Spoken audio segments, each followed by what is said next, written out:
Hello, everyone. I'm Marcus. And I'm Charlie, and this is the Mood Booster podcast. In this podcast, Charlie and I sit down and we discuss any and everything we go through in our lives. Importantly, the highs, the lows, and everything in between to find the joy in the everyday. Exactly that. We're not here to preach, just here to connect, reflect, and hopefully give you guys a little bit of a lift wherever you are. Yeah, you can expect stories that spark something, science that makes sense, and just a conversation between two friends that feels like you're catching up with an old companion on a long walk in the countryside. In this episode, we reflect on burnout. It's an interesting one, isn't it? It is indeed. I really get into it in this one. We go through lots of different sort of theories and scientific evidence, and just our understanding from an academic perspective, I guess, on what burnout is, but then also how that links to our understanding and our experiences with burnout. And then possibly how we can also maybe recover from burnout, or how we can see these symptoms of burnout and maybe recognize it easier. It's a fantastic episode. Hopefully you guys love it. Let's boost some moods and let's go. Let's do it.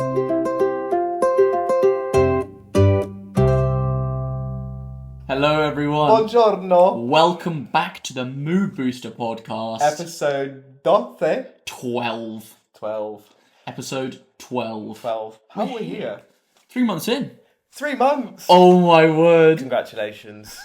Cheers to that one. Cheers to that with our mint teas. We'll do a silent cheers for the sake of the audio listeners. There we go. As opposed to the visual listeners. Wow. The visual listener. Guys, if you're a visual listener, let us know. Already saying stupid things 2 seconds in. Stupid Dobby. Stupid Dobby. Wow, 3 months. Yeah. What a roller coaster of emotions. It's been a roller coaster for 3 months. Wow. From the 27th of March, 24th of March? 24th of March, 24.05. 0.03. From 03, sorry. From God, that was May. We're in May. Oh, we're in May now. Okay. Well, happy 3 months, everyone. Welcome back. Happy 3 months. We're here. Today, we're speaking on burnout. We are. An interesting topic. It was recommended to me by Felix, actually. Your brother. He recommended us to talk about burnout, so I thought it'd be a very interesting topic. Thank you, Felix. Yeah, for you guys who don't know, my job is in sales, so burnout is quite frequent in sales, quite common. So I think it's something that we both can speak on a little bit. I know you've just worked extremely hard with your PhD as well, so yeah. I have a doctor before my name, so I think I don't need to. That says everything about the potential, the history of potential burnout in my life. Exactly that. However, we'll be speaking about our experiences on that and our personal thoughts as we do. Yeah. I've got my trusty iPad today. Look at that. Yeah. I was inspired by your notepad when we were speaking about the ocean. My trusted journal. Let me bring some notes. So I've got some notes, all from the memory. I just wanted to make sure I could just have some points to rely on. Mainly the names, because I'm rubbish with names. You're bad with names. You forgot my name until about 5 months in, didn't you? Toby? That's it. Close. Michael. Hi, Michael. Nice to meet you. I'm also at M, but Marcus. Oh. Yep. Marcus. Some people call me Margaret. Margaret? Yep. Marcus. Backstory to that. Basically, shouldn't have been, but watching Little Britain as children. Did you actually? Not children, like whatever, teenagers, whatever. Yeah. And my brothers, I'm the youngest sibling, as we probably know by now. If you don't know, I'm the youngest sibling of 4 brothers. Yeah. The scene, Margaret, in the puzzle shop, you know? I'm actually not familiar. My brothers... Come Fly With Me was more my time. Okay, well, anyway, my brothers just looked at each other. Margaret, he's going to be called Margaret. So for the rest of my life now, my brothers, namely George and Charles, call me Margaret. So either Marcus or Margaret, take a pick. I'll take Margaret. Or Marky if you're my mum. Hi, Mum. Hi, Mum. Yeah. Well, before we go on to Michael and Margaret. Yeah. Michael and Margaret. Sorry. And talking about burnout. How was your week, Margaret? My week. Okay, that can't stick. Guys, type Margaret in the comments if you want him to be called Margaret forever. We're not sticking with that. I should not have said that. Guys, type a fat Margaret in the comments below if you want him to be Margaret forever. My week. My week. Oh, great. Oh, sorry, but I don't know why I just did a U and went high pitch there. We both had, but I guess this is the highlight of my last 7 days since last recording. Our dear friends, Jay and Lucy, are engaged to be wed next July. Congratulations, Jay and 2026. Lucy. And we went to their engagement party over the weekend. Did. In the New Forest. The New Forest is one of my favourite places. Not only in this country, in the world. It's a tonic for me, being down there. I love being down there. It's what? A tonic. A tonic. Oh, a tonic. Yes. Okay. You know, like a medicine. A tonic, makes you feel yes. better. Like gin tonic. Yeah, if you're that way inclined. Don't mind a G&T every now and again. Yep. So it was not only nice, obviously, being down in the New Forest, but really it was just lovely. The group of friends, we were all there together having a lovely time. It was just so nice seeing Jay and Lucy be there, all of their family there together, friends, everyone coming together. They are being very extra about this wedding, as they should be. All power to them. Jay, sleepless nights the second they got engaged, trying to find wedding venues. Really? Stag do is over a year ahead of the wedding. Yeah. But we love them for it. So the engagement party, well, yeah, engagement parties are great. That's the first one I've ever been to. Same. And it was just so nice. Just any excuse for a party, hey? Camping out in the garden, one of my favourite activities. I love camping, even if it's just in a garden. So, yeah, had a lovely weekend. And it was really nice, actually. Yeah. I miss Joe and Lucy a lot because I don't get to see them as much. And they're some of my closest friends. Some of my dearest friends. And Jay had a drink or two, and when he has a drink thrice. or two, or thrice, or thrice. more, he loves to show love. He does. He loves to show love. Big love. And I love to feel love, and I love when my friend Jay, well, sometimes actually that's a lie. Sometimes I'm like, please, can you stop? Because I get uncomfortable about it. But for some reason, on this occasion, it was just really nice being able to catch up with him and just share affection and show love to each other. And he was talking to you and I for over a couple of hours, I think, about this talking podcast. To and talking at. I think talking at, to using to change dialogue, monologue. Who knows? I know, but it doesn't matter. We know. Kept being like, okay, Jay, you've spoken now. Can we speak? Then you'd start speaking. Then you'd try. Okay, you've had your turn. It's now our turn to speak. Jay, hand over the toy. It's your time's done. But in all seriousness, he was so passionately giving us feedback about this podcast and what we're doing and how it's going, but being so sort of, doing it so gingerly and nervously about it. And I just kept saying to him, and I know he needed some drunk guidance and reassurance, but I just kept saying, this is the best.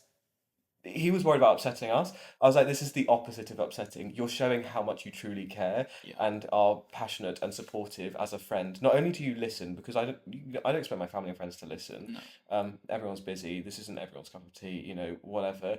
But not only does he listen, he's like critically thinking about it to try and support us and see how it could be better. And not only is he thinking that, he's then telling us. It doesn't matter how many people have done it, but he's someone who's done it, and it's so nice to have that and have him spend 2 hours giving us feedback, all while being worried about upsetting us. I was like, you're literally doing the opposite of upsetting me. We love you for giving us. It shows how much he cares, and I don't expect that from everyone, whatever, but just in that instance, it really warmed my heart, and I felt so supported and so like validated by that, and it was really nice. When you see these sort of online things saying make sure your close friendship circle is a really, really good one or a really, really healthy one, it's not just about having, friends who are always yes men or yes people. Surrounding yourself with people like Jay who will actually tell you the truth is often what I know for this is what we're wanting.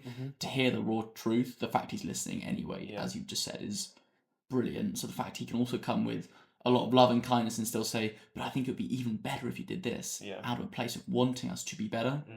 It's invaluable. And it's so, so nice. Yeah, it was really lovely. So their engagement party was wonderful. Had a lovely time. And thanks for having me, guys. Yeah. I've met like 5 times, but they're some of my closest friends now. So you're on the VIP wedding list. Oh my god. Stag do. Brilliant. Officially invited. I'm looking forward to it. It should be a wild, wild couple of nights. It's gonna be a great time. Yeah. Great time. So that was my week. Good. How are you? My week. My family received some sad news this week. My nana passed away earlier this week. It was a long time coming. It's been one of the situations where my mum described it really well as it's a bit of a roller coaster going up and down, but it's one that is going to crash at the end.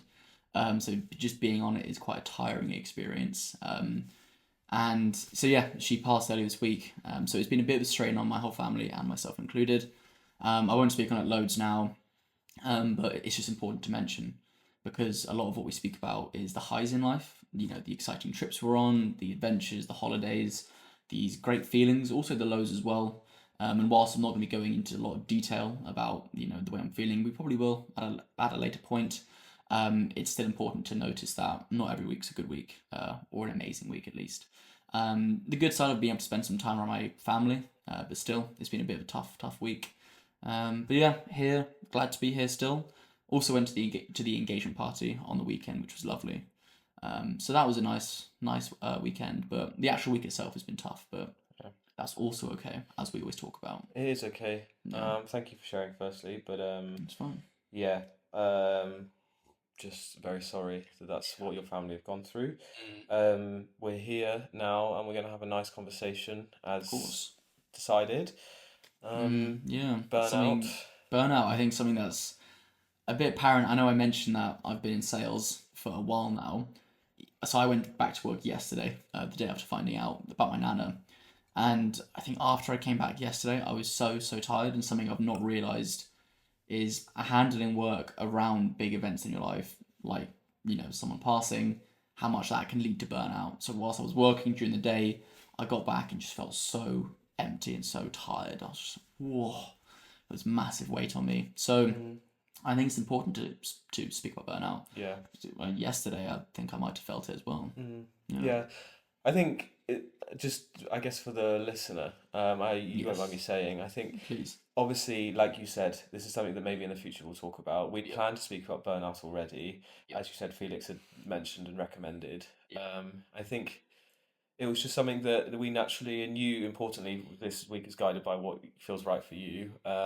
Felt like we just wanted to kind of carry on and feel like a bit of normality and feel like that was okay. Yeah. And in the future, like I say in the future, when I feel that it's right, want to talk about the loss of my dad and things, and maybe likewise you will want to do the same in the future. But for now, it's not sort of masking or whatever. You're very much processing and speaking to the people you need to speak to. Of course. We just want to have a nice conversation, speak about burnout, which is still serious and It's an important quite topic. quite challenging. It's an important topic indeed. But yeah, just to carry on a little bit. Of course. Right? Of course. Of course. Yeah. Exactly And that. we're Yeah. gonna do that, and we're gonna have a good time. We are. Yes, we are. Burnout. Yeah. So. Burnout. It's probably important we try and define burnout for people who might not know what it is. Oh, here's something I made earlier. What do you see burnout to be, from your perspective? I feel like we should talk about what we feel like it is. And Yeah. importantly for me, actually, I mentioned this to you earlier. Sorry to sort of jump straight in. Please jump right in. There's lots of things, especially now, made accessible through sharing information on the internet, where we have terminology and verbiage available to us. So we use terms like burnout, or another example that sort of from my education, research, and background sometimes irritates me when used incorrectly is things like, oh, it's my OCD playing up.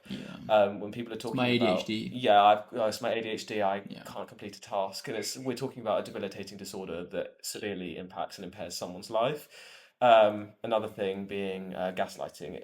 Now everyone just uses it as a colloquial term whenever you're in an argument with a partner or a friend. Oh, they're gaslighting me because they don't agree with me. Gaslighting is a very specific form of abuse that comes from a very specific historical, actually, event of one abuse case. And burnout, somewhat similar. It is not necessarily a medical definition. It's not a medical disorder, but it is even recognised by the World Health Organization as a phenomenon. Who?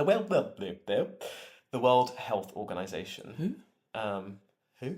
Who? Oh, sorry. I thought you were saying because I messed up my word. Flip. Second time I've been You punked. get absolutely punked there. Shall I just leave now? Okay. Anyway, That's boosted my mood. I'm fine. I wanted to acknowledge. I'm glad. I don't know why I've got red. Like a carrot. It's hot in here. Oof. Yeah, so it's something that we are going to talk about. But I also didn't want us to, and I know you didn't either, to sort of speak about it flippantly as if it's just being tired or just being stressed. I wanted to acknowledge that it is actually a phenomenon that is classified, and there's been decades and decades of research into actually defining and classifying what it is. But what do we? I don't know. How do you How do I have you envision experienced it? burnout? What do you? Yeah. So it was quite interesting. Yesterday, we actually did our street interviews before this episode recording, Yeah. which is something we've done previously. If you guys are watching our Instagrams and our TikToks that we put out, usually we release our episode on the Monday, and the street interviews come out on the weekend of that week, because we usually Street interviews being. these street interviews. Sorry about that. Yeah, these street interviews being where we go out to the streets of London and ask people about the topic of that week's episode. So, for instance, we recorded the episode on role models. A couple of days later, we went out to the streets of London asking people about their role models. Yeah. Weirdly enough, for this week, we actually spoke to people about burnout yesterday, so before we're even having this conversation. Something that's quite nice usually about speaking to people after the episode is saying, we came to that same conclusion, we came to that same thought, and that's about it. You know, it's quite nice that we actually can recognise that everyone has these universal thoughts. Oddly enough, there was a girl called Florence yesterday who I interviewed, Yes. I think, just asking her about burnout, and she put it in such a good way.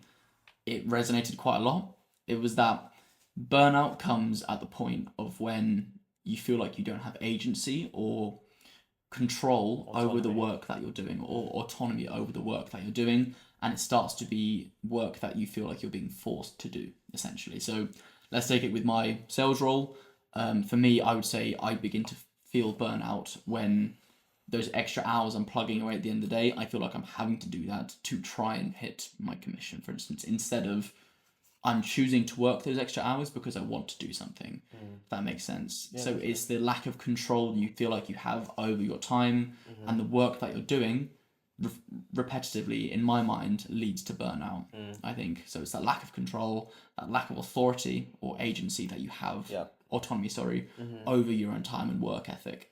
And that slowly leads to burnout. Yeah. That's my own sort of interpretation alongside Florence's. 100%. I fully resonate with the autonomy side of it. Yeah. I think so much of it, with this, we both work full-time jobs, but then we're up till early hours of the morning doing this because either the flow state or whatever, we're both just so carried away with the pleasure of doing it, and we're choosing to do it, that time doesn't feel like exhausting or anything like that. Whereas if I were to be continuing my paid employment until 1 in the morning, I might have a different feeling about it. Now, for me, I'm not sure that I think the autonomy and the agency and the choice is like one part of it. I do think that is good, but not necessarily sustainable. And the balance must be met. So, I don't think that, and we don't anymore. We don't stay up till 1 a.m. It's not doable. Or and then get up again at 6 a.m. We find other ways to make things work, because we can have all the choice of it in the world, but energy is energy, stress is stress, resilience is resilience, and if we aren't getting sleep is so important. There's so much research into sleep and burnout, and how even NHS, Mind, all of these websites and resources say how one of the keys, I think it's 12 or 13 ways of recovering from burnout, is sleep is always at the top of the list. Really? So sleep being pivotal, and is an example of, okay, yes, we can choose to do this, but if we're neglecting some basic needs that our body has, I completely agree with you, but I think it's just one area of it. Just thinking, how odd is it that as humans, something so fundamental to our not only survival but our thriving, we neglect so often. We literally don't put as a priority. That's not even built in. Like, I know we get tired, but people push through. We have all these stimulants and these drinks, and our society's built around marketing these things to take. Oh, you're tired? Here's this pill, or here's this Red Bull, or whatever it is, and that's like a good thing, even coffee or whatever it is, but it's so fundamental to get good sleep. Leaning into that would probably make us so much better at what we're trying to do anyway. Yeah. Always looking for the easy way. Yeah, it reminds me of all the tube stops having. That's exactly what I was referencing. That lady yawning. Yeah, the Fluoridics. Wellman, and then there's Wellwoman or something as well, and they've got like no disrespect, big fan, but like Vic Hope is the new spokeswoman. David Gandy's the male model. Yeah, she's a really good looking buff guy. I'm not surprised that the only place they're marketed is in down underground in the tube stations when everyone's commuting, everyone's tired, and so here we are. Or on bus stops. Yes. So, if you're asking my thoughts about burnout before before I go into the academic side, I Yeah. yeah, I picture burnout to be like a spiral, being again, Yeah. someone A said yes, spectrum. someone said yesterday, it's an out of body experience, like you're sort of looking at yourself Mm. from the outside and Yeah. just seeing this out of control mess who is exhausted, yeah, not in control, feels like there's no end, no resolution, and just sort of on overdrive. I imagine sort of an animation of of like a person just at their computer in an Mm. office in a cube doing this like Yeah. with zombie eyes. That's Yeah. sort of what I imagine seeing myself as like in the third person, Yeah. like in a state of burnout. Yeah, the withdrawal as well as something else I think of is sort of how you then just become emotionally switched off as well. And just then, when burnt out and stressed and all of those things, thinking about irritability and Yeah. just short temper and just not a happy person, basically. Mm. Um, yeah, I think that's kind of all of where I see The it. feels feel deeper. Oh my God, everything feels it feels like raw to touch when Yeah. you're yeah. And I know there's other states when you're just in heightened stress or Yeah. you have heightened anxiety or you go through a traumatic life event. Yeah. You feel that sort of raw vulnerability Yeah. or like, an argument feels so much more intense or Yeah. stubbing your toe feels like The end of the the world. end of the world. But Yeah. I think that is also typical in cases of burnout as well. Yeah. I think burnout is associated with work or productivity if we're Mm. looking at what it in terms of a Yeah. definition. Um, Not always vocational, but it's to do with you're trying to produce something, make something, get to an end goal, reach a destination, Yeah. which is often whether that's paid or unpaid work or being productive towards something, say like the Yeah. podcast, for example. Yeah. And you get burnt out along that journey of getting there or Yeah. trying to achieve your salary or whatever it might be. Yeah. That's how I see burnout to be. Do you think you can get burnt out from something that you truly, truly love doing? Because I know someone said recently, can't remember where I heard it, but someone said that stress, the difference between stress and fatigue, stress comes from doing something which is difficult and for a long time, which isn't something that you truly care about, but fatigue might come from something that you truly like doing. So for us, I know the balance between our jobs and this podcast, slightly different sorts of types of stress, because not always are we wanting to do our, at least I can speak for myself, not always am I rearing to do my job, but with this, always wanting to. And the stress I feel in my job versus the stress I feel in this podcast is different sorts of stress. Like the sort of fatigue I feel afterwards. I think yes, you can, personally. I Okay. think there are times where I have had to work on not catastrophizing it because to me, I see this podcast and this project and everything that we haven't discussed yet that's growing outside of this podcast in itself. Yeah. I see that to be passion, like everything, like purpose, sort of what's giving me all of sort of drive. Yeah. And therefore, when I see it to be something, sometimes when I'm like, I don't want to edit this video today, Mm.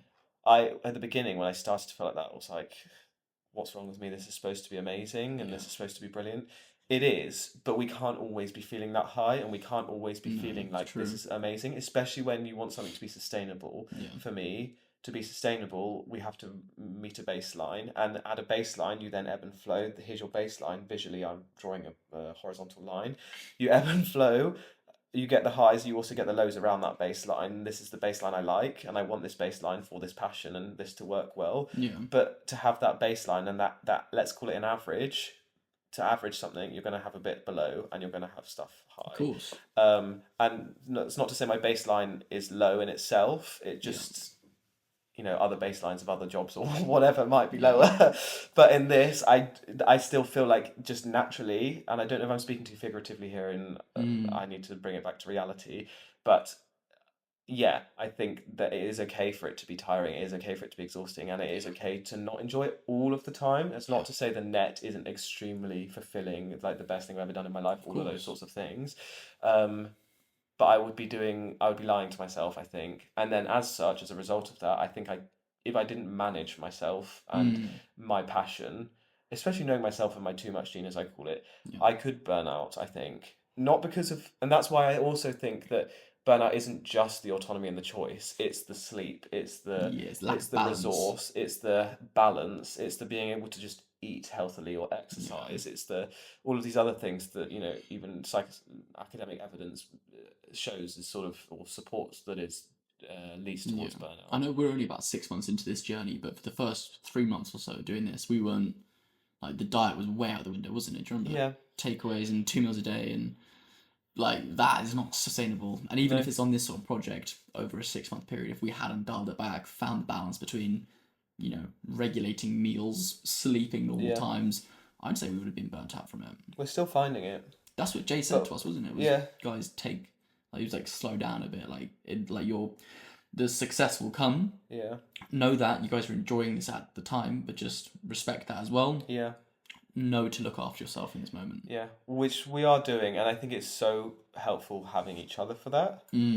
I can't put into words how valuable that is because God. for me, I would have just done, I would have crashed a long time ago, or I wouldn't have done whatever. I wouldn't.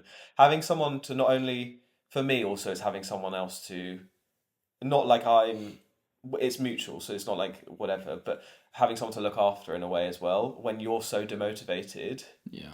like I hope you won't mind me saying, but yesterday with the street interviews, Yeah. I took pleasure in being able to look after that situation Of course. and do that because that's what teams do. And I know there's been many times when it's been reversed. And I think that's just one example of how having that duo in our instance, but working in a team in other people's cases, the burnout is also less a risk potentially because we can also be like, okay, Charlie, this week I'm really struggling with this thing that's going on in my life, or I've got this deadline at my actual paid employment. I'm going to be working overtime. I can't do this, whatever. So we can pick up each other's slacks, which is a protective factor against burnout potentially. Yeah. However, we are still trying to navigate and find that balance somewhere. Look, I don't think we're meant to have found it yet, which is part of the good thing. But also we started it and then we instantly were moving house and then all of these things. Yeah. We're still settling in. The dust is still very much settling. No, it is. This is probably a bit funny for me to say as we're literally on a podcast now. So it'll be someone watching a podcast clip of me talking about a podcast clip. But I was watching one and this guy was being interviewed and I think it was this Diary of a CEO one, so it was quite a big clip. I can't remember who he was speaking to, but he was talking about work-life balances when you're in your 20s trying to start something up new. And he was like, how do you deal with the work-life balance? And the guy just came back, responded with, flip it. Respectfully, bleep that out. It was it was nice to know that shouldn't be a thing. Okay. I don't think that sort of work-life balance shouldn't be there. I think, and that's fine that it's not as well. What do you mean? Can you elaborate, please? What do you mean? So work-life balance shouldn't be there. It's fine if it's not there. Yeah, when you're in your 20s trying to start up a new project, it's fine if you don't have that work-life balance. It's okay that you don't always strike the balance on the head. I've seen counter to that, and I don't know where I actually sit with that. Was it in another podcast clip? Well, so there's I can't remember her name, but she's very much on my For You page at the moment, and there's this woman who started her business in women's underwear. And is now just this mogul. No, not underwear, jeans. That's it, jeans. She's now a mogul across the world, and she's this multi-millionaire. I don't know. She could be a billionaire. I don't know. I'm seeing her doing all of these rounds of press and talking about. And she said, if anyone in an interview asks me about work-life balance, I immediately reject them. Don't be silly. Don't stop asking about work-life balance. That sort of thing. And I mean, I thought it was like, wait, what? Yeah. Like you shouldn't be trying to strive for a work-life balance. You should just make that yourself, and you should be able to find balance. Just it's not up to us to give you a work-life balance, but also in an interview and she's also like, if you enjoy your job, you shouldn't be caring about work-life balance. You should just be doing your job and then finding time for your life outside of enjoying your job and your passion for your job. And if you're asking about work-life balance and you don't have enough passion and determination for the job, and then I saw just another response to that being like, not everyone earns six figures. Not everyone can have the passion to get paid 30k a year and not have a work-life balance. Not everyone is a business owner that can give every single hour of their day to being not having a work-life balance. So to say I dismiss someone who asks about work-life balance because they don't have enough passion or drive, it kind of they were saying, they were talking on a macro scale, talking about how it's sort of perpetuating, we need the workers to think that this is the normal way of living and that you should just completely give everything to these big companies and give your whole life away because that's what we need these working class people to think that. And having these big billionaires going around perpetuating don't have a work-life balance is just a really toxic sort of challenge. It is.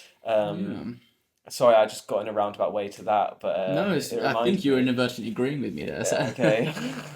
I wasn't. I know you weren't intentionally clarified what you were saying. No. It's a really good idea. I do think someone who's started their own company out of their own passion and being able to grow it to that level is probably easier to say. You shouldn't need to ask me about work-life balance, whereas someone who's maybe looking for a job as a starter entry or an entry job into that sort of industry to try and get somewhere else, it's a valid question. So very much is. But yeah, I think starting out something as like a passion project, I don't think there is that balance, but I also think that's okay as well. Yeah, we were speaking to someone else the other day. Probably won't mention them, but they are kind of their own entrepreneur as well in their own thing and business owner, and they said to both of us, what is it? You do something you love and you never work a day in your life, but at the same time you never have a day off either. When we were running the other day, and it's talking about when people say, "Oh, if you find a job that you love and you're passionate about, you'll feel like you're never at work." But at the same time, you never have a day off because you love it and you're always doing it. Is that the Monday Mood Booster? No, it doesn't matter. When we were talking about balance of work and things, and the person that was talking to us was saying about exactly that you don't have to. If you find a job that you love, or build your business that you love, you'll never work a day in your life, in quotes, being like, because you're enjoying it. But at the same time, you never have a single day off because you're always doing that job. And if you're on holiday, you're always responding to emails or responding to whatever because it's your passion and you're doing it. And I just don't know how much, at the time, I remember you being like, I kind of challenged that. And I think I also do kind of challenge that.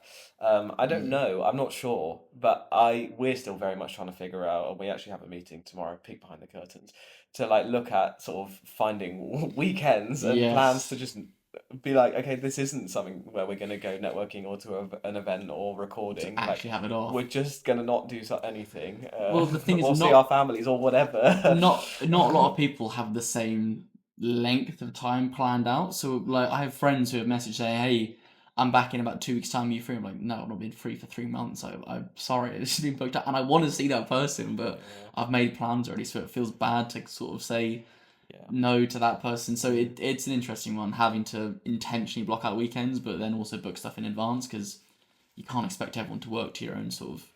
Yeah. But then how much of that is on me to try and book in his weekends that far in advance? Well, that's the thing. I don't know if we're doing this correctly. I'm not saying we're in a unique situation here where we're balancing like 3 different jobs between us. But I feel like we're doing what's best for us at this moment of being like, okay, well, if we weren't to make these plans, we would just continue sort of snowballing and not giving ourselves that time off. And I think it's good to maybe be intentional in this situation. And we might look back and be like, okay, planning weekends off 3 months in advance was a bit extra and we didn't need to do that. But I think just we've had 3 months or whatever, and it might just be good to be intentional with the events that we're going to and the plans that we have for work. Yeah. But also be intentional with, okay, we're also protecting that time for ourselves, so we avoid things like fatigue and burnout and whatnot. Yeah. Who knows? Who knows? I think to be I don't know. I'm not saying I'm not preaching. I'm not saying I'm better than everyone else. But I imagine sort of someone who is sort of a business owner with lots of different things and many different pies and whatnot. They have, I mean, people have lemon PAs and stuff, don't they? Who plan all of their time for them. We don't have that, and we're not trying to have that. But I think organisation and planning your time is something that is key here. It's something that's good. So to say it's not is probably a bit. No, I think it's never a bad thing to have your time planned out. No.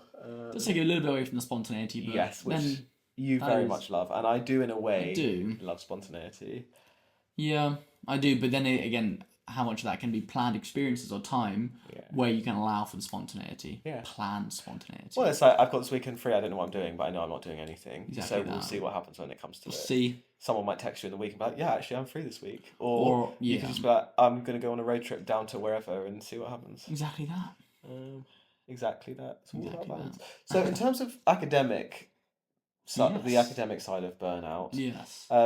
we have Maslach and Jackson, who are the founding fathers, arguably, of burnout. Okay. In 1981, they came up with, or they curated the Maslach Burnout Inventory. Okay. And it's still used to this day as in academia, but also then, which then bleeds out into just what we know to be burnout, as sort of the guiding. Well, it is a measure. It's actually a measurement tool to measure burnout in someone. So they would answer a series of questions within this tool, but it's also like a definition of what burnout is. So the Maslach inventory defines burnout as a psychological syndrome emerging as a prolonged response to chronic interpersonal stressors within a job. So it is specific to a job or an activity that is of a similar nature. It's typically, and they have it within 3 dimensions, so it's typically characterized by 3 dimensions: emotional exhaustion, depersonalization or cynicism, and reduced personal accomplishment. Personal accomplishment. It sounded like I was from Bristol then. Very lush. So there's the 3 dimensions basically within this inventory, the burnout inventory, which run true, and I think that we also speak to and think about. So the emotion, the exhaustion in itself, just feeling tired constantly, you cannot replenish that energy through sleep. You cannot. you have complete sort of lack of. Your temper goes out the window. You have no sort of emotional regulation or reduced emotional regulation. Just everything that comes with the exhaustion is accounted for within the 1981 definition of what burnout is. You don't have that arsenal of emotional, not weapons, but that sort of arsenal which you usually rely on. No. That feels empty. Mm-hmm. Yeah. And everything, like stubbing your toe, feels like the end of the world. Yeah. The depersonalization or cynicism is kind of that detachment that one might feel. So you kind of, I'm like, I just don't care anymore. This is all ridiculous. What's it all for? You're all ridiculous. Yeah, you're not only depersonalized or detached from the place of work or the initial stressor in this situation, which would be your job, but then that then lends and bleeds into your own life, your own personal goals. I just can't be bothered. I don't want to do it anymore. It comes also with that sort of hopelessness, and that again, I guess the diminished motivation that comes there.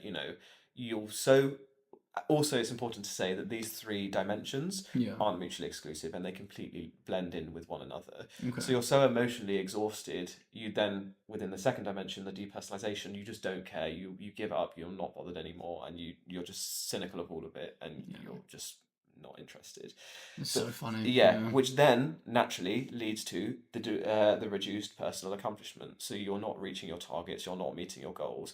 That motivation to succeed isn't there, so you're not succeeding, and you're giving up, and things start to completely drop, and you don't have that initiative to go out as you usually would. Yeah, the initiative is very much reduced, not there or reduced.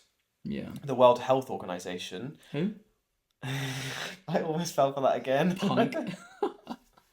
They don't classify it. So the World Health Organization, who have the ICD-11, which is the International Classifications of Diseases. So any physical or mental disorder, disease is classified and defined and diagnosable by the World Health Organization's ICD. Okay. The International Classifications of Diseases. Got it. So, for example, when I was doing my PhD in conduct disorder, which is a mental disorder, I was talking about conduct disorder as defined by the World Health Organization in the ICD-11. Got it. Okay. So the World Health Organization have the ICD-11. The ICD-11 doesn't classify burnout as a disorder in itself, but a phenomenon that people experience, which is linked to certain different disorders such as anxiety and depression. So they talk about it as factors. It's factors influencing health status or contact with health services, which includes reasons for which people contact the health services but are not necessarily classed as illnesses or health conditions. So they define it as a syndrome conceptualized as resulting from chronic workplace stress that has not been successfully managed. And like with the inventory, they basically have, and like I say, that inventory is sort of the gold standard framework. They also have 3 dimensions, which is the feelings of energy depletion or exhaustion, the increased mental distance from one's job, or feeling negativism or cynicism related to that job, and again, the reduced professional efficacy or accomplishment. So again, this is something that is recognized not only in decades worth of academic research and theory, but by the World Health Organization, who is internationally recognized. Not sure about Donald Trump. I don't think he's the biggest fan of the World Health Organization, but we don't necessarily need to think about his opinion. I don't think so, yeah. Yeah, I've got symptoms. Do you want to see some of the symptoms? I was interested. Symptoms of burnout. Go ahead. So we have physical, emotional, and behavioural symptoms. 3 categories. Yes. I think when we read through these, again, these are commonly available NHS website, again, the World Health Organization, a lot of them make sense. And they, again, fall within these domains that have been posed for decades. So, again, the physical symptoms: exhaustion, reoccurring insomnia, sleep disturbance is a huge one. And sleep disturbance, if you read any literature, which we will share some and we'll continue to talk about, so all of the readings will be in the sort of the descriptions of today's they'll be in the bios. podcast. All literature, or most literature, obviously not all, the vast majority of literature that speaks about burnout, there's some mention of sleep problems or sleep disturbance somewhere. Sleep is such a huge thing within burnout, and it's discussed heavily within burnout. And ironically, it's part of the causing factor of burnout, but then is a perpetuating factor, and it's a consequence of burnout as well. So reduced sleep, catch-22, yes, reduced sleep is seen to be as a risk factor, but also a consequence. Symptom. Yes. Because if you think you're stressed, you're burnt out. You've been through, literally stressful things at the moment. Yeah. Whenever you've been through something stressful in your life, sleep is something that it goes. Yeah. So it's also something you crave as well. Vicious cycle. Frequent headaches. Yeah. Wow. Yeah. Muscle and joint pain. Yeah. Gastroenterial. I cannot say that word. Stomach problems. Good thing I'm not your GP, because I'm tummy hurt. Yeah, my tummy hurts. I'll leave that to my brother. He's the medic. Stomach problems, feeling sick or loss of appetite, which is very true. Frequent illnesses due to lowered immunity efficacy. High blood pressure and issues with breathing. Now, if you look at those physical symptoms, I don't know, I guess to put it into layman's terms, they are all symptoms you would see within stress, anxiety. That's your cortisol, your stress response, your nervous system working, all of those things, fight or flight, you think, but also chronic stress as well. When you have elevated levels of cortisol, which is the stress hormone, your appetite's reduced because you need, from different psychological perspectives, and I'm going to go off on a tangent here, evolutionary perspective, if you're going through stress, the idea is that you... Do you subscribe to evolutionary psychology? Enough of that. Prolonged stress or whatever, or you don't eat as much because your stomach needs to put blood, your body needs to put blood elsewhere, so your stomach shouldn't be digesting food in that moment, because you need blood for muscles to be able to run and to be able to get away, and for your brain to be able to function. Again, stress with headaches, sleep, all of those things, these are all symptoms that come with burnout, but ultimately are reduced with associated with increased stress and anxiety. Emotional symptoms: helpless, trapped, deflated, feeling all of those things. Wow. Feeling self-doubt and feeling worthless. Feeling detached and alone. Feeling overwhelmed.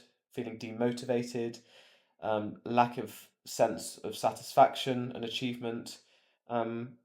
Apathy, so loss of interest or enjoyment, and persistent feelings of dread, worry, and again, anxiety. So again, all of these things are just adverse experiences, adversities. It's incredible to hear all these things being listed, because in the moment, I know for myself, when I'm feeling these things, they feel so personal and feel like, or at least I often feel, I'm the only one going through this. No one else knows how deep I'm feeling this.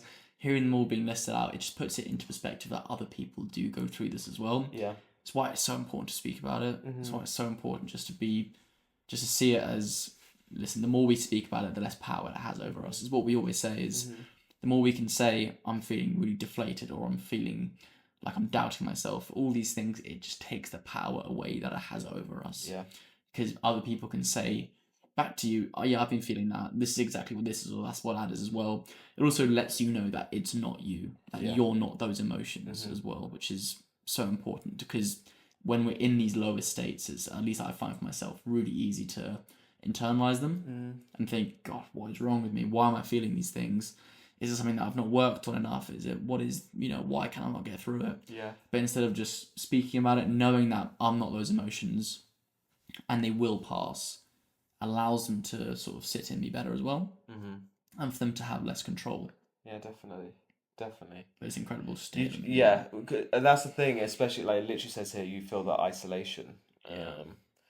But ironically, if you were to just, I say just as if it's an easy thing to do, but if you were to speak and let it be known and communicate that, or however that might be, or not necessarily communicate your feelings, but maybe understand others or whatever, it helps just a little bit with that sort of confusion, isolation, feeling alienated, because even in this moment, it's kind of reassuring to know that this isn't,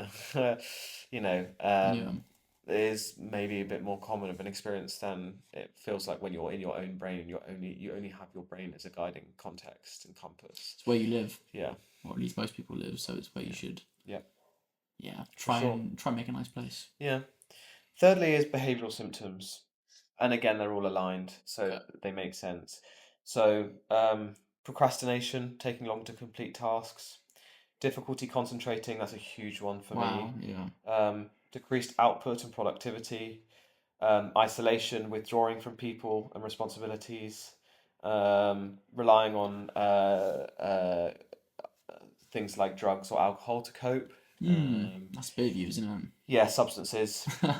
Irritable and short-tempered. I didn't hear what you said. I said that's a bit of you, isn't it? That is a bit of me. Just literally. Straight in there. Please. Where's that nicotine? He's tapping his forearm for anyone who's not. Honestly, he's not watching. Recording these episodes is the hardest thing because I have to go an hour and a half without my vape. I'm joking, please do not. I do not vape. Guys, he sleeps with a mango jelly vape under his pillow. It's crazy. I do not vape, so let's just not get that. First thing in the morning, last thing at night. You have a little alarm on your phone at 4 a.m. just to take a mid-sleep vape. I don't need an alarm, I just wake up for it. No, that is not something that I do. Alright, Margaret. Irritable and short-tempered. Guys, can we please spam Margaret Vapes in the comments below? And increased tardiness or being late, which is something that you're good at. So. Well, I'm permanently burnt out then. Yes, you are. Oh, God. Yeah, I think that there is, for me, all of those things sound like common stress, common anxiety. Not common, but you know what I mean. They're typical of other forms of stress and anxiety as well that aren't necessarily just burnout. For me, I'm interested in what distinguishes burnout from other forms of stress and anxiety, and I wonder whether it's linked to, well, I know it is because it's the definitions that we're given, very much jobs and productivity around jobs or hobbies that are supposed to be giving us I was just about to say employment and things. For me, as soon as you say how do we differentiate between other forms of stress and burnout, where my mind instantly goes is to two things. Is one, feelings of being deflated, so just how like low and just like, oh, do you feel like just being deflated, and the lack of productivity and like the lack of willingness to even try start something. For me, those are two big signs that I feel more burnt out, I would say, than if I was a stressed being, After work, I'm often stressed, I'd say, but I still feel capable to do certain things and still have a bit of energy, but my mind's just more sort of on edge. Yeah. But I know in times when I felt so burnt out, I just feel like I want to just lie flat on a grass for days and days, and I don't want to do anything. Any responsibility that comes my way, it won't be done to the highest extent that it can do. Yeah. That it can be done. Have you ever had burnout, do you think? It's interesting. Since speaking about it before, I know we say medically we want to make sure we're correct with it. Not to the extent, because I know you were saying, and I fully appreciate this, some people have had burnout where they literally need to not work for a year. I don't think I've been burnt out to that level. It's not to say there's like mild, moderate, and severe. So No, you, of you course. can definitely have burnout with. I would definitely say there have been points where I felt very burnt out, where everything's just feeling like it's collapsing, out of control, and I don't really want to try and fix it either. I don't have the energy, nor do I feel like I have the want to even try and, cling to all the ropes, trying to go away, to all the ropes flying around the shop. I just want to let it all just settle and just be like, I'll come back to it when it's all just crumbled, Whether that's from long, long days, as I've said in the beginning of this episode, sales. I know I was saying to you, half of my paycheck is commission, half is salary. Now the salary isn't huge, but the commission can allow for me to earn more. But there's a certain limit that you need to hit, or a certain sort of ceiling that you need to hit to be able to unlock this commission. And especially as it's a month by month sort of structure as well. If it's getting to the halfway through the month or even past that and you're not near it, the stress that can come with that and the burnout, you put everything on the line, that you work longer hours, and if you don't hit it, just the level of like, oh my God, all for nothing. It just feels quite deflating. And your brain often goes to these sorts of places of, I'm not even, earning from the thing I'm wanting me to be earning from. What am I doing it if it's just for money? All these sorts of questions flying on the shop as well. Flying on the shop. And so, yeah, I think with sales, I know for my friends in sales as well, there's a lot of burnout just due to the extreme hours it requires to be put into the job. Yeah. I say it's a very, I know this is probably me being, I'm just going to say it, other people do work harder jobs, whether it's manual labour, other jobs which are just more stressful as well. So I do appreciate me working in a nice office with a coffee machine. Like, it's a very cushy job as well. Yeah, but your reality is your reality. Exactly that. And money's money, and you have to pay bills and all of those sorts of things. Exactly so you're allowed to feel that. And funny. when it's... Yeah, I'm struggling. I don't want to overspeak. But yeah, it's just difficult, and I can see how that. And I don't know how I would be able to do that myself. Yeah.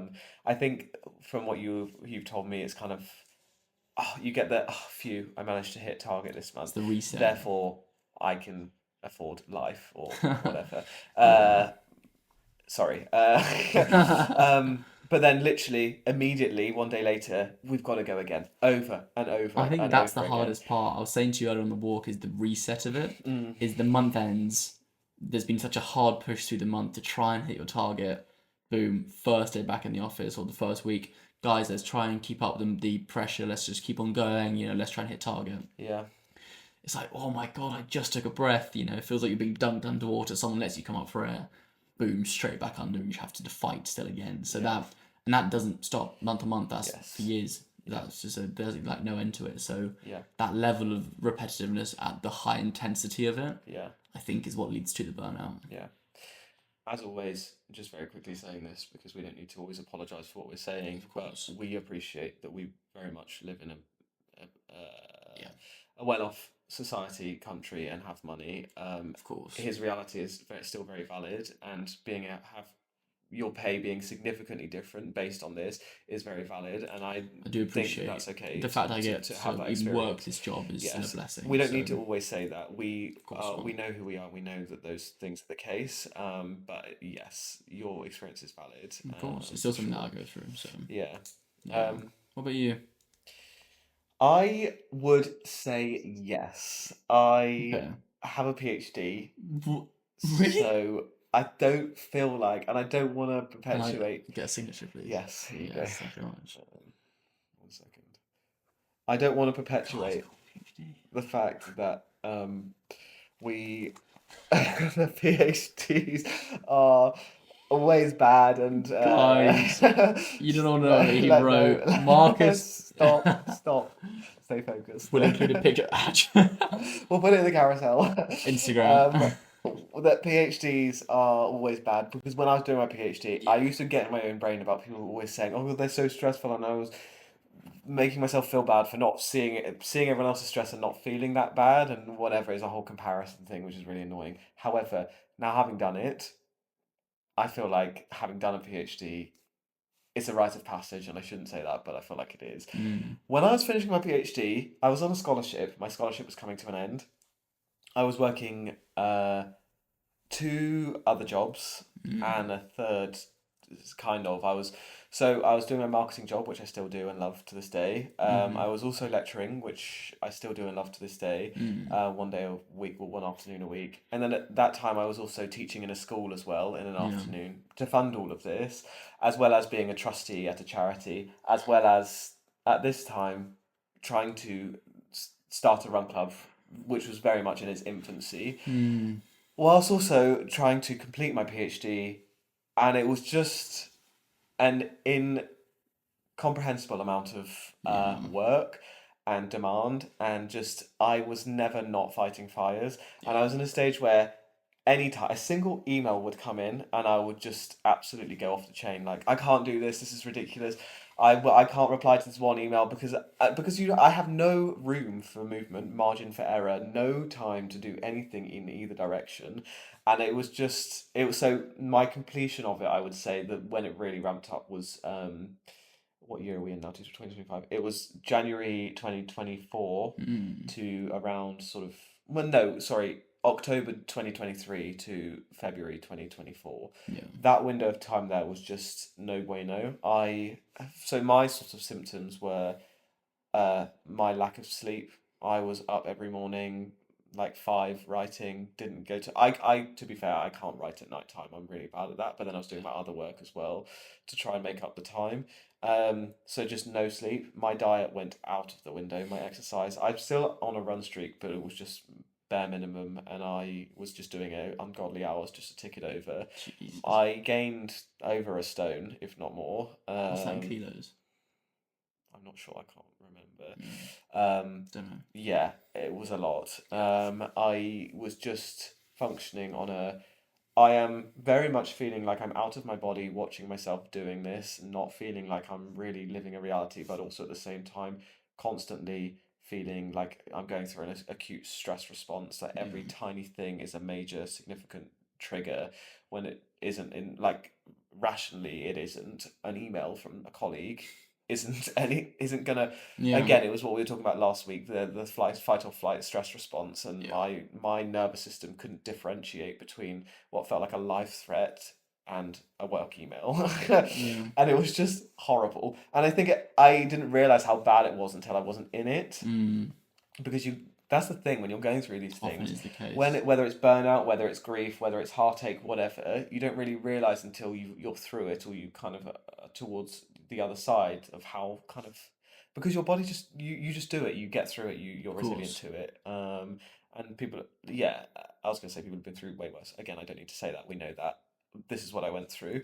It was a mad time, and I definitely feel like there was some form of burnout there. And actually, I had a bit of a real come down afterwards, and a bit of a, I don't know if there's a single time to pinpoint it to, but just a bit of I attributed it to sort of a career crisis, or what am I doing with my life crisis, like a quarter life crisis and I think it was just a big sort of that crescendo coming to an end, and all of that major, and don't get me wrong, I'm never going to be someone I'm always oversubscribed with stuff, like it's just in my nature.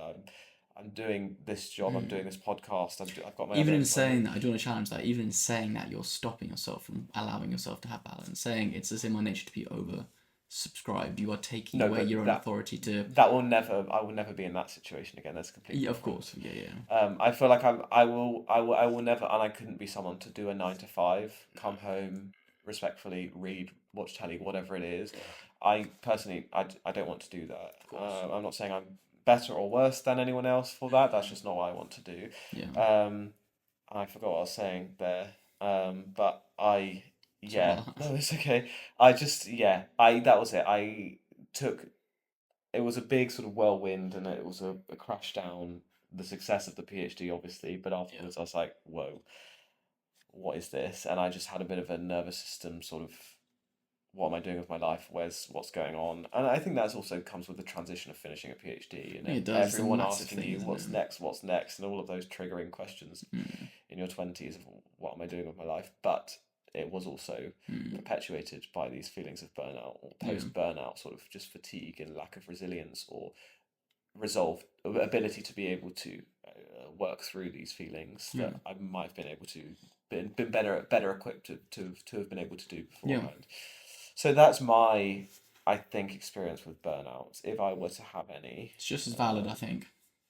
Yeah, it was hard. Sounds like it. It was is hard. But it's when you're on the other side, you see it for what it is. Yeah, and that's the thing. And a lot often we, as humans, because we're so wired to survive, we survive however we survive, and it's not until we get through the whatever's making us need to survive in survival mode that we're like, oh wow, that was something.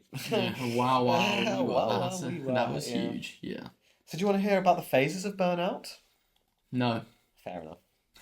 Should we call it quits there? Yeah. Of course I do. Yes. Tell me what the phases of burnout. I have more research as well, which I really want to speak to. I don't know how we're doing for time. Yeah, I'm looking forward to hearing about how we stop burnout or recover from burnout. Okay, well, but I think the phases are quite interesting. So Freudenberger, which is a great name, in again 1980, around the same time. 1981 was the IDC. Yes, exactly. Was developing these phases of burnout and recovery or lack thereof. Yeah. There are 5 phases here, and I won't sort of, because we want to get on to other things, go too much into them. But there's the honeymoon phase, phase 1, where we have high enthusiasm and motivation, but are pushing too hard, because we're sort of blinded by that enthusiasm and motivation, and which leads to accumulation of stress, which leads to stage 2, which is the onset of a stress phase, which is fatigue, irritability, and loss of focus that starts appearing. When we ignore these signs, the risk increases of burnout. Then 3 is the chronic stress phase, where the ongoing exhaustion and detachment, and having ignored those previous signs, they lead to us getting those sorts of ongoing things, ongoing chronic exhaustion, avoidance behaviors, reduced productivity, and that's where burnout really starts to begin to happen. Yeah. Then stage 4 is actual burnout. So severe exhaustion, mental depletion, the physical symptoms that we've already gone through, productivity and well-being are at their low, and completely severely impacted. We then have habitual burnout, where if we don't go through recovery or do anything to change it, that's where we just stay in the vicious cycle of burnout. So burnout becomes ingrained. It leads to persistent health challenges and career dissatisfaction over a long period, chronic illnesses, and just chronic fatigue, all of those symptoms. So there needs to be something to actively happen. And if you don't, you can risk it actually becoming a detrimental thing for your life. In line with this 5-phase theory, according to Freudenberger. And I can see that, people, especially, which I think is important for us to talk to, if we can and have time, is, and what some of the people we spoke to yesterday spoke about, is sort of in whatever age bracket you are, but living in a city, also having the comparison now online, or you never escape that comparison, just constant rat race grind, hustle, make it work. If you're tired, it doesn't matter. You see people around you working all the hours, therefore why aren't you? The lights in the office are always on. Yeah, my friends who I went to university with are now in these paid jobs up here, and I'm seeing them on social media getting their promotions, therefore I need to be dedicating all of my hours to that, and if I'm not, then there's something wrong with me. All of those things perpetuate that sort of toxic comparison and mindset of productivity, and when that's your vision and your goal is productivity, your blinkers are off and you're blinded. I don't know if that's the right terminology. Your blinkers are on. Yeah, you're that's it. You're blinded to everything else that's important in your life, because all you're focusing on is productivity, because that's what everyone else is doing in this city, on this social media app, on wherever. London's particularly bad for it, I think. Yeah, it's the city of hustle. How interesting. Yep. Wow. Yeah, and social media use, I'm the first one to defend social media and see all of its benefits, but we do have a study by Han et al. In 2020, who you'll love to hear. Han et al. I think I've Han et al. Found they had 3 significant results. One, just if you're interested, they had 530 participants and asked them about their burnout, their social media use, and comparison, all those sorts of things. They found that 1, there is a significant positive correlation between social media use and job burnout. So there's an association there between the use of social media, and it's positive. So the more social media you use, the higher risk you are of having burnout. Okay. Or the higher level of burnout you feel. Yeah. 2, social comparison plays a moderating role in social media's impact on burnout. Now, what moderation analysis is basically you have this correlation here. Yeah. There's the third variable that's being added, and we're seeing that this third variable is influencing that relationship. So we have the basic relationship between social media and burnout, but obviously there's so many variables in a human's life, right? Of course, yeah. The comparison is something that's making that burnout, that's contributing to that connection between social media and burnout. Is that the connection they're making? There's the comparison which stems from the social media? Not necessarily stems from exclusively, but it's part of the relationship between social media and usage and burnout. Okay. So what it's saying is social media most likely then causes us to compare ourselves more and have this comparison phenomenon going on, which then is perpetuating or increasing our chances of feeling burnt out. Got it. Yeah. Okay. The finding number 3 is that social media users who often make downward comparisons and get positive emotions from it are more prone to job burnout as well.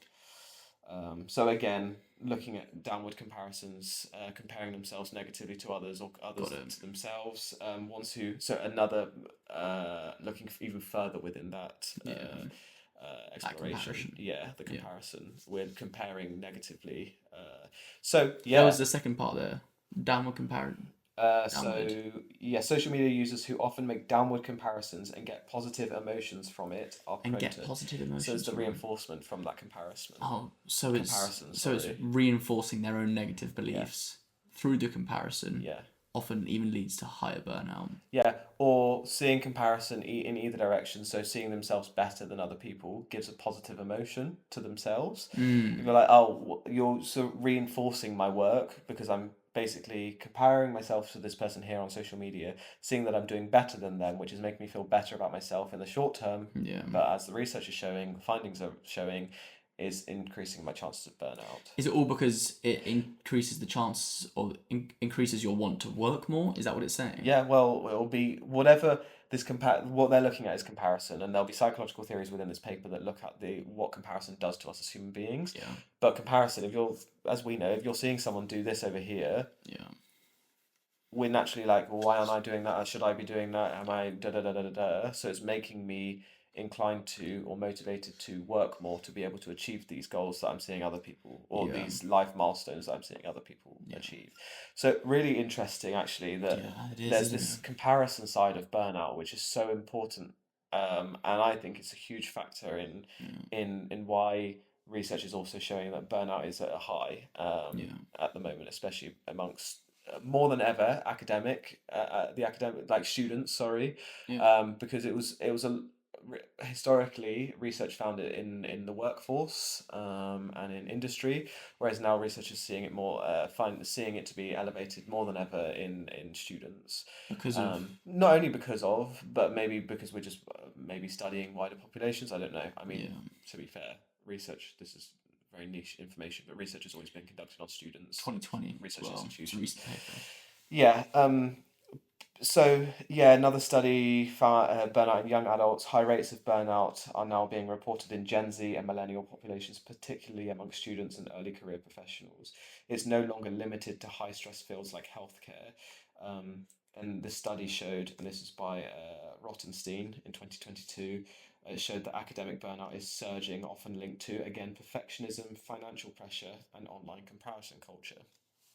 And this is, again, another study finding that comparison is perpetuating this burnout. I think there's a lot there. And we always speak about, literally last week I was nearly crying about comparison being ridiculous. Not ridiculous. And here we are talking again about a different phenomenon being burnout and how comparison is perpetuating that. Why do you think humans inherently compare?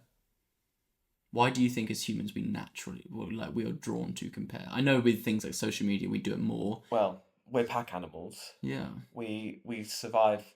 We are. I don't know the definite. I can't remember the specific term for it, but we survive in a group. We're not alone. We're not alone. A singular species. Yeah. Therefore, there's many social interactions that are involved in our survival, including companionship. what's the, all of these things, families looking after each other, whatever. Another thing is being part of a group gives us social information as to where we need to be and what we need to be doing. If someone here is doing this allows me, from again maybe a survival perspective or whatever, to know that I am maybe doing something right or I'm doing something wrong. Context is really important for us to survive. We need to know that we're doing roughly the right thing. How do we get that information? We get that from other people around us. So we are wired, I believe, to look to other people and to be like, okay, well, this is what's happening here, therefore it's the herd mentality. yes, that's what you meant exactly, to say. herd mentality. We use other people as reference points to know roughly where we need to be. However, that's from a survival perspective. As with many things that have evolved in us, we now have cognition and the ability to challenge these innate drives and use rational thinking to override them and say, okay, this person who's also 28 has done this with their life. However, that doesn't mean therefore I am behind or ahead. This just means that that's what they're doing. We have so much free will and ability to make shape our own lives now and do our own things with financial freedom, all of those sorts of things. We don't necessarily need these primal sort of, okay, this is what this person's doing, therefore to survive I also need to do something similar. We have endless ways of thriving and surviving in the 21st century. However, it comes from that sort of, potentially argued, I think, from that place as one of many things. Comparison is what we're also, from a behavioralist perspective, we're trained and socialized to compare with people. In schools, you're in a grading system, you're in sets, all of those things, your exams, how did you do, how did your colleague do. It's a really good point. From the education system, the way it's set up isn't to benefit everyone, it's to benefit the top few. And it's also not necessarily to blame anyone, but parents, your firstborn was like this, your secondborn was like this. It's funny, it's observations that people make. We just naturally default to making comparisons between people, and just observations. It's not like it's necessarily a bad thing. It's just something that we do and we make those observations. So therefore, if we're socialized like that from primary socialization, our parents, but then our schooling systems, our vocation. In capitalism, we have to compare. We have to compete with each other to succeed. There's so many reasons we compare ourselves to one another. In capitalism, it's a natural way of comparing, and if you don't do as well, it's not there's not what's it not the equality. It's equity in terms of everyone starting on the same capital, same level, or comparatively to what they are. Because we are in a capitalist society. I'm not here trying to push communism or whatever or whatnot, but because everyone's starting on different levels and go on their different paths, inherently our school systems are set up in a way that comparison is there. So we take that on because we learn that. We take it on, and then people grow up and then begin to use these platforms like social media, which are comparisons. But as you said, because we now have the ability to critically think, how much can we challenge that? How much can you become a so-called victim of social media, or how much can you use it as a tool to say, I'm not going to let it, I'm not going to consume this much content and become a victim and compare myself. I'm going to use it as a tool to grow, and then I'm going to be boundaried with it and say I'm not going to use it for this sake because I know this has that impact on me. But it's also part of that. Sorry, carry on. I was going to say part of that then would lead into how you can possibly resolve through comparison and then burnout is those boundaries, I think. For sure, definitely. It's also, like you say, just also knowing that comparison is futile, because that person who you're seeing in this instance on social media is just one part of their life. You're seeing someone who's just got married, or you're seeing someone, whatever your goal is, you see someone who's got a promotion. They could be desperately unhappy in that job. They could be desperately unhappy in that marriage, but have just done it because they're confused and don't know what else they need to do. Comparison is futile in this right now, because you never know you're only looking at one tiny part of the bigger picture in that person's life. And that's where I guess the research comes back in, is sort of more than ever potentially burnout is being observed because it's linked with comparison. And now, again, I'm not pathologizing social media, but maybe this is one of the negatives of it, is we don't have an escape so much from that comparison, because before before our generation, we don't know this, but people wouldn't have in their pocket seeing everyone's lives constantly. They would catch up with their friends over dinner, catch up over with a phone call, and potentially celebrities over the news or whatever. But then they would come home and live their lives, and that was the reality of it. Yeah. Now, instantly, you're bored, you're scrolling, whatever. You're constantly seeing everyone. You're exposed to what everyone else is achieving, what their goals are, what's happening. You're flooded with that information. You can understand why then that comparison is hard to escape. Completely agree. Like if you go to bed and before you go to bed for 20 minutes, all the content you're feeding your brain is here's 45 people my age who are in Bali in like a yoga retreat, who have done all their own businesses, who are millionaires. That's the content you're pushing on, and then you go to bed and sleep. You as you just said, it's not a surprise. You're then when you go to work, you have these questions where you're like, oh my god, this isn't what I want to be doing. Why can't I be doing this and that? And you try and solve all these massive life issues, but that's not how you get through it. And the initial thing was just you having that 20 minutes on your phone, being stimulated with all these irrational things which you don't know the concept of. These people could be out there for a week on holiday or being paid by their parents. You don't know whatever the story is. So it's just taking it with a pinch of salt if you can. Or not consuming it in the first place. Yeah, for sure. No, I don't think it's complete inoculation from it or removal from it, but it's just like rationalization and boundaries. And boundaries with them. And I think giving yourself the context that you don't have all the context. And that's what's important. Yeah, I think before we think about wrapping up, a final thing I wanted to talk about and saw research on was there's so much to be fair, but just for the sake of time, is the sort of the blur in a digital age and moving away from social media, but digital facilitators of work, like hybrid working, and how we might see hybrid workers to be very fortunate, but actually research shows that hybrid workers are at risk of burnout because of the lack of boundaries and the blurred lines of them being at home and then constantly seeing their phone going at work and not knowing, okay, this is my home, this is my safe space to be away from my work that's demanding my resources. But actually, I'm now here and can answer my emails at any time. Someone can call me at any time. Whereas burnout is actually you reduce the risk of burnout by being able to make that separation and distinguish from, okay, this is my life, this is my work. So when you're at home, that sort of blurred line is something that is actually where those boundaries become unclear. Research has shown that yes, it does lead to potential increased risks of burnout again. So arguably working from home actually it's actually less balance. Potentially. It depends, again, how you navigate that balance and you navigate those boundaries, and whether you can say, okay, my laptop's off. How bounded I don't have a work phone, or I have a work phone that's off now, you can't contact me. So the link is... I try to be quite boundaried. I try to be quite boundaried, and when I'm not working, make it clear that I'm not working, and colleagues respect that, and that's fine. But when you are in employment and have things like WhatsApp or people even communicate through Instagram and things, it can be quite difficult if you're on holiday. But it depends. If you're enjoying what you're doing and you're liking that, then that's not an issue. But it's difficult. I guess then it goes back to not instead of actually working from home, but it's actually from working from home, people tend to let their boundaries slide a bit more because they associate their work with their home place. So those boundaries aren't as firm, whereas those boundaries are a lot more cut and crystal clear because we can attach a physical place to them. So if you're working from home, those boundaries slide, and in reality, it's those boundaries which is actually what's going to stop you from burning out.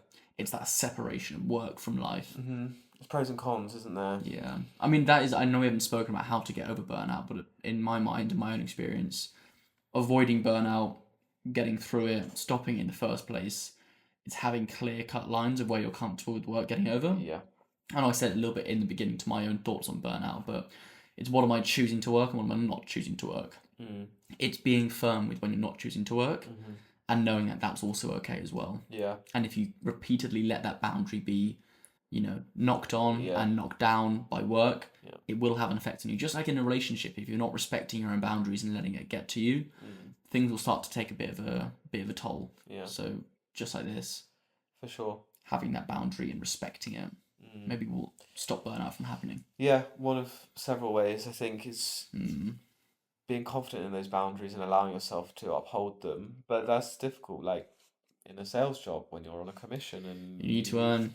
that last close needs to happen before the end of the month and you've run out of hours to work in the day, taking that 9 o'clock call. And I'm not saying I'm that guilty of it. yeah, it's how much and also how agile we can be. And I don't think that, we should always. I'm so bad with being agile and dynamic, and sometimes I'm too boundaried and too rigid. And it's like, no, I didn't agree to have a meeting today, therefore you haven't planned it in advance. Therefore, I'm not having a meeting today. It's like, okay, you can literally you have the time to have a meeting, just have the meeting. Yeah. And it's finding again that balance between knowing, and I guess it's knowing yourself and also balancing boundaries with all of these other ways to remedy burnout. So things like every resource you look at, like I say, NHS, calm, mind, all of these resources, sleep is the main one. Adequate sleep to reduce burnout, and then to help recover from burnout. Yeah. Diet is the second one that's always mentioned. Yeah. Positive outlets or therapeutic outlets, whether that's exercise or creativity, music, crocheting, hobbies, whatever it is. That's number 3, is always like finding ways to expend your energy that isn't in this job or in this productivity. So it allows you to feel that sense of enjoyment from productivity that isn't demand based and demand on income based, if that makes sense. Then there's loads of, from what I've seen and read about, there's things like obviously the psychotherapy and adequate diet and sort of different coping skills and ways of rationalizing these things like boundaries and how to do that. But yeah, I think for me and what we're doing well, and speaking to our experience, we've literally seen, for myself, I don't think this is the case, but a potential risk of in the future being tired or whatever. We are working now and actively being like, okay, let's find protected time in the future. That's something that we're doing for each other and for ourselves to potentially mitigate against, we haven't put words to this, but potentially mitigate against burnout or exhaustion or fatigue in the future. I completely agree. I think it's just aligning your priorities and acting on those, isn't it? If your priority in that moment is to have a good meal, do that. Yeah. But if your priority is not, don't do that, and that's fine as well. Yeah, but it's difficult when sometimes your priorities, like your demands, exceed or supersede, your priorities, aka childcare. Like you have to look after your child. Well, that's how. How I'm not saying I for completely take it with a pinch of salt that a lot of people can't always prioritize everything, but that is where burnout would cause. Is if repeatedly you want to prioritize something and it's not happening. That is where burnout comes from. So knowing that allows you to maybe take that more into your own hands and into your control. And as I said into the beginning, choosing what you're doing with your time and having more agency over your own time. Who knows? Who knows? Maybe Maslach knows. Yeah, maybe Maslach does. Hannah Tal know. Yeah, there's plenty of research on ways to mitigate. Like I say, the most resources I see they start with the fundamentals, and that's what is missing. That's why burnout occurs. So let's restore those things, those fundamental basics of life: food, sleep, emotional regulation, time for emotional regulation, and time for pleasure. We need to, those things that are missing, which is causing this problem, let's restore them, and then things will start to slowly build back up again. And it's also then the balance, the boundaries, those sorts of things, which need practically working out, but you must first recognise that that's happening or a problem to be able to. And that's what you're saying. It's the knowing and knowing your priorities and knowing what you want to prioritise. Not necessarily can always, but at least if you know what you want to potentially, then acknowledge it in the first place is a step. But often people are in circumstances, as you said, which they might not be able to. No. Like with childcare or whatever. Yeah. No. Interesting. Yeah. Wow. Thank you for that. That's okay. Burnout. Yeah. Let's all try and be kinder on ourselves. Yeah. Give yourself a pat on the back just to be kind. In the rat race of life, it's just a case of slowing down. How weird is it that all of this is created by humans? All of our this, brains. Our brains have. This is all stemming from us. Like we said, the whole rat race of life. Are humans the only ones to be burnt out? Like, do you think horses get burnt out? I don't think so. Sloths, they definitely don't. There are many things that are the pitfalls of our heightened or cognition, our superior cognitive abilities. Yeah, With all of that, completely agree. Yeah. benefit comes all of these issues as well. Yeah. It's funny, isn't that? All we need in life is like all we actually already have, but we give ourselves all these extra things to try and justify our own reason to be here. Yeah. Like working so hard that we actually don't sleep. Yeah. It's funny. Finding funny humans. Yeah, we are funny. We are funny, aren't we? Crazy. Wow. Yeah, well, Burnout, I think Yeah. that was fun for me. Hopefully Really you interesting enjoyed. evidence there. I learned a lot there. Thank you. Yeah, well, I enjoy bringing back my academic side of things into it, and it's all things that make sense and are not obvious, but obvious, if that makes sense. When you say them, it makes sense. Yeah. And it's just nice adding a bit of, whether that's evidence, theory, whatever, to this. Yeah. Because it's fascinating, and I know you find it fascinating. I do as well. Wow. Yeah, so let's be kinder to ourselves. Let's be kinder to ourselves. ourselves. So wishy-washy, but let's all be. We don't always have to have a resolution. We're not here to preach, as we always say. We're just here to connect and reflect, and hopefully give you guys a little bit of a lift wherever you are. Someone knows his script. Okay, Charlie, tell me, what's your mood boost this week? Oh, my mood boost. We got some cool patches, didn't we? Yes. Marcus, a while ago, ordered these cool patches, which you can sew or iron onto things. We've each put them onto our backpacks, or you put them onto our backpacks under the North Face logo. So, limited edition. So cool. They're so cool. We'll put a picture in the Instagram and TikTok carousel for you guys to see. They are unbelievably sick. They're very Not cool. sick. I don't like using the word. Beautiful. They are artistic. Beautiful. Beautiful. So we got those new patches. Bucket hats pending. Watch this space. Whoa. Bucket hats pending soon, guys. Want to give away. Watch this space. Ooh. So that was my mood boost. What was your mood boost? Mine too, if you'll do me the indulgence of having two. Nope.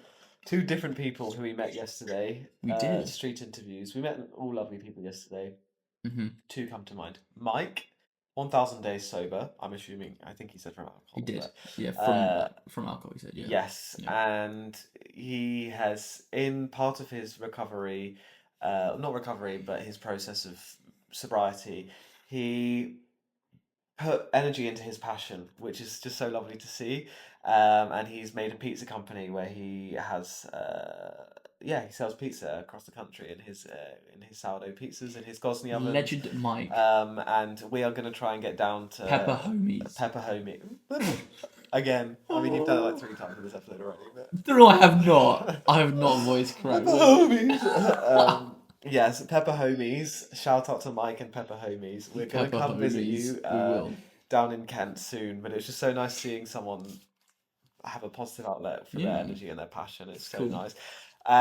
Likewise, Lexi, she's training to be a nurse, I believe, which is what she told me yesterday. Yes, but she'd just come from a recording studio because she's also a musician on Spotify, and she is. We'll find her Spotify. Lexi Grace, it is Lexi Grace. Yeah. And she, in her words, she writes sad girl songs. I didn't quite know what that meant, but it's quite cool anyway. And it was just again seeing someone who.